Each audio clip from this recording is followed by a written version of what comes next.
한국 양궁은 IOC에서 컴플레인을 할 정도로 수십 년 동안 한국이 메달 수확을 거의 독식하다시피 싹쓸이를 하는 종목입니다. 그만큼 선수들도 부담감이 클 텐데요. 그런데 우리 선수들은 일반 대중들과는 확실히 다른 점이 하나 있다고 합니다. 바로 침착함입니다. 독보적으로 차별화된 침착함 덕분에 이들은 어떤 상황에서나 평정심을 유지하곤 하는데요. 실제로 최근 10연패를 달성한 여자 양궁 단체전에서 측정된 심박수는 거의 일반인들이 명상을 할 때의 수준으로 낮은 수치를 기록해 기네스북 신기록에 올라가는 것을 논의 중이라고 할 정도인데요. 당연히 그럴 겁니다. 양궁은 매 대회에 똑같은 얼굴을 보기 어렵다는 말이 나올 정도로 국가대표 선발이 금메달보다 어려운 종목이기도 하거든요. 협회에서 흔치 않게 엄청나게 공정성을 중시하며 선발하기 때문에 그 어떤 파벌이나 추천 없이 오로지 실력만으로 뽑히죠.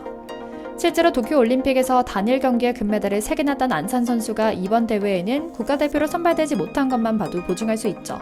그래서인지 이런 저력을 가진 한국 양궁팀은 세계 양궁 대표팀 감독 자리에서 총성 없는 전쟁을 벌이는 주인공이 되었는데요.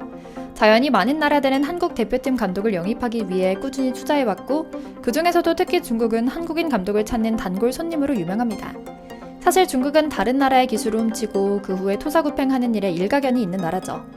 예를 들어 우리나라 반도체 기술을 빼가기 위해 삼성전자와 SK하이닉스 연구원들에게 수년 연봉에 해당하는 수억원을 제시하고 사람 빼가기를 시도했으나 우리 국정원에 적발되기도 했습니다. 스포츠계에서도 마찬가지로 동계올림픽 스케이트 종목에서 안현수, 즉 빅토르 아넬 코치로 또 다른 한국인 김 감독을 감독으로 선임하고 임효준, 즉 린 샤오진의 귀하를 받아들여 한국인 메달리스트 선수를 중국 선수로 택하는 일도 벌어졌습니다. 실제로 중국은 오래전부터 한국 양궁을 넘어서기 위해 한국인 감독을 영입하려고 애써왔는데 이번 올림픽에서도 그 노력은 계속되었다고 합니다. 그리고 중국 현지 언론에서 말하는 변명도 기가 찹니다. 활도 결국 중국에서 기원한 것이니 중국이 양궁에서 메달이 없는 것을 용납할 수 없다. 한국의 40년 양궁 메달의 빚을 갚기 위해 오랑캐를 잡기 위해 오랑캐를 쓰는 EJ로 한국인 감독을 데려오자는 전략이었죠. 그리고 결과는 여러분이 잘 아실 겁니다. 결국 중국은 여자 결승전에서 남자는 4강전에서 한국에게 또 한 번 무릎을 꿇었죠. 심지어 한국은 매번 선수가 바뀌어도 여전히 승리했습니다. 그런데 문제는 결승전이 끝난 직후 한국인 감독의 행동과 인터뷰에서 터졌습니다. 한국인 감독이 중국이 한국의 실력이 모자랐다고 대답하며 한국 선수들을 격려하는 모습이 중국 중계화면에 잡혔기 때문입니다. 그런데 아무래도 이 장면은 중국 네티즌들과 언론을 분노하게 만들 수밖에 없었던 것 같습니다. 감독이 아무리 소국인 한국 출신이라 해도 대국의 국기를 가슴에 달고 그렇게 고개를 숙이고 있어야 되겠냐고 비난하기 시작했죠. 오늘은 한국 양궁 언제 이길 수 있냐는 외신 기자의 질문에 보인 한국인 감독과 여자 양궁부 에이스 초미녀 선수의 반응에 분노한 중국인들의 반응을 전해드리려고 합니다.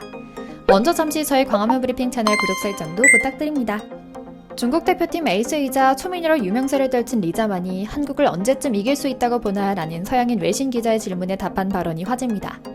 아마 미래에는 한국을 이길 수 있을 것 같다. 이번 경기는 너무나 부담이 컸기 때문에 힘들었다는 현실적인 답이었는데요.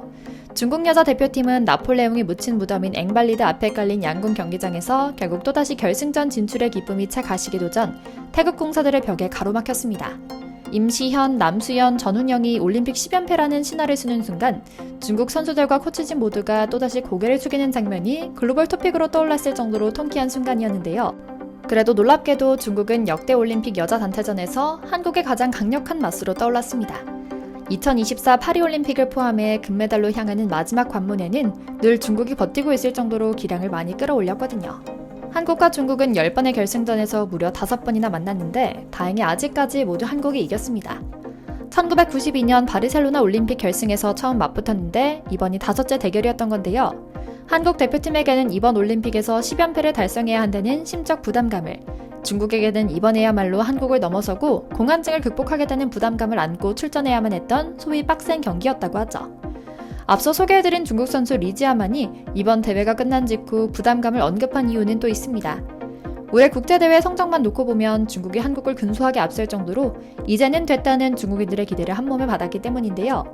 실제로 중국은 올해 4월과 5월에 열린 2차 월드컵에서 모두 한국을 누르고 금메달을 목에 걸기도 했죠.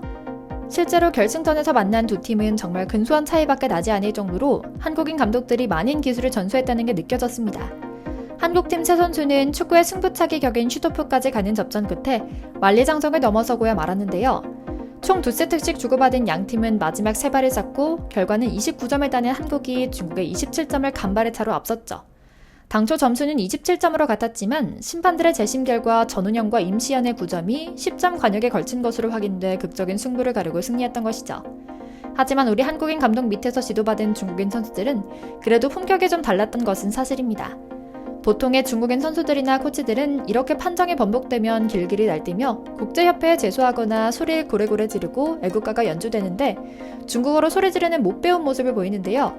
놀랍게도 이번 선수들은 점수가 발표되자 깔끔하게 패배를 승복합니다. 그런데 문제는 바로 그 다음 모습에서 나타났습니다. 중국 대표팀을 이끌어온 권용학 감독이 점수가 발표되자마자 깔끔하게 패배를 승복하고 한국 선수단을 먼저 찾아 축하 인사를 건넸기 때문인데요. 권 감독을 따라 중국 선수들 또한 한국 선수들에게 먼저 손을 내밀고 말았던 겁니다. 중국 선수들은 감독님이 훈련하는 동안 항상 자신감을 심어줬다. 그의 국적에 상관없이 내 마음속에 언제나 존경하는 감독으로 남을 것이다. 한국 선수들이 이번 대회에서 더 잘했을 뿐이다 이라고도 말하기도 했죠. 하지만 중국 언론은 이런 모습이 고가워 보였던 것 같습니다. 아니 분명 고가웠겠죠.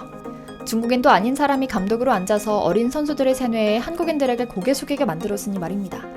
심지어는 올림픽 직전 경기에서 금메달을 따놓고도 올림픽에서 금메달을 허무하게 내줬으니 일부러 패했다는 이야기까지 나오고 있는 것이 이상하진 않은 겁니다. 뿐만 아닙니다. 앵발리드 앞에서 메달 수여식을 하고 난 뒤 선수들끼리 기념사진을 찍는 자리에서 선수단의 기념품으로 나눠준 삼성 갤럭시 핸드폰으로 셀카를 찍는 모습까지 중계화면에 잡히니 아주 복장이 터져버릴 수밖에 없었던 것이고요. 하지만 전 세계 다수의 외신 언론은 이 상황을 냉정하게 분석합니다. 양궁은 단순히 기술 이전만으로 실력을 올릴 수 있는 종목이 아니다. 많은 스포츠가 그렇듯 양궁은 특히 마인드 컨트롤, 상대를 존중하는 배려의 정신과 매너, 생활습관 곳곳에서부터 단 1점 차이로 금메달과 은메달을 가릴 수 있는 종목이다. 당장 인도만 봐도 그렇다. 인도는 한국인 감독을 모셔갔다가 TV 중계 화면에 한국인이 보이지 않길 바란다는 상부의 지시로 파리 도착과 동시에 해고해 인도로 돌려보내지 않았나? 결국 인도는 올림픽 본선 무대에서 보기 힘들 정도로 형편없는 4점을 쏘고 그대로 집으로 돌아가고 말았다. 중국은 그나마 뭐가 중요한지는 아는 것 같다. 한국인 감독에게 전권을 부여하고 선수들과 감독 사이에 끈끈한 정을 만들었다. 하지만 결국 중요한 올림픽 무대에서는 한국인 선수들 특유의 집념을 발휘하지 못했던 것 같다. 중국 선수가 말한 것처럼 언젠가는 한국을 이길 날이 올지 모른다. 하지만 정직하고 청렴하게 선수를 육성하고 팀을 꾸려온 한국을 이기기는 쉽지 않아 보인다. 이번 올림픽의 하이라이트는 단연코 한국 양궁 대표팀의 결승전일 것이다 라며 촌철살인을 날리기도 했죠. 그리고 우리 양궁은 그야말로 파죽지세입니다. 남자 대표 이우석, 김재덕과 김우진도 4강 단체전에서 중국을 무려 5대1로 씹어먹었거든요. 선발은 한국팀이었는데 이우석이 9점을 쏘며 시작을 알립니다. 김재덕도 9점을 날렸고요. 그런데 웬걸 거센 바람이 변수였습니다. 세네강에서 불어오는 바람이 너무 셌죠. 하지만 바람은 한국팀에게만 불지 않았습니다. 중국도 10점을 쏘지 못했죠. 결국 두 팀은 54대 54 무승부로 1세트를 마무리했고요. 2세트는 이우석과 김재덕, 김우진이 나란히 10점을 쏘며 중국을 압박했고 일찌감치 2세트를 가졌죠. 마무리 3세트는 중국의 선발이었는데 이때 중국 선수들이 평정심을 유지하지 못했던 것 같습니다. 이렇게 밀고 올라간 남자 단체전에선 결국 똑같이 한국인 오선택 감독이 이끌던 불란서 대표팀을 5대1로 제압하고 결국 금메달을 목에 걸었는데요. 2016 브라질 리우올림픽과 2021 도쿄올림픽에서 우승을 차지한 이후 단체전 3연패를 이룬 대업을 달성하기도 했죠. 이제 우리 주몽의 후예 공사들은 개인전에서 다시 금빛 화살을 쏠 준비에 나섭니다. 전운영과 남수현 선수는 올림픽 2관왕을, 임시현 선수는 혼선전까지 더해 3관왕에 도전하고 김우진은 임시현과 함께 출전하는 혼성 단체전과 남자 개인전에서 첫 남자 양궁 3관왕에 도전하는데요. 이미 경지에 오른 우리 선수들이 마음을 다잡고 또다시 전세계 그 어느 나라도 한국을 따라올 수 없다는 점을 확실히 짚어주길 기원하며 오늘 영상 마치겠습니다. 저희 광화문 브리핑 구독, 좋아요도 부탁드리고요. 오늘도 시청해주셔서 감사합니다.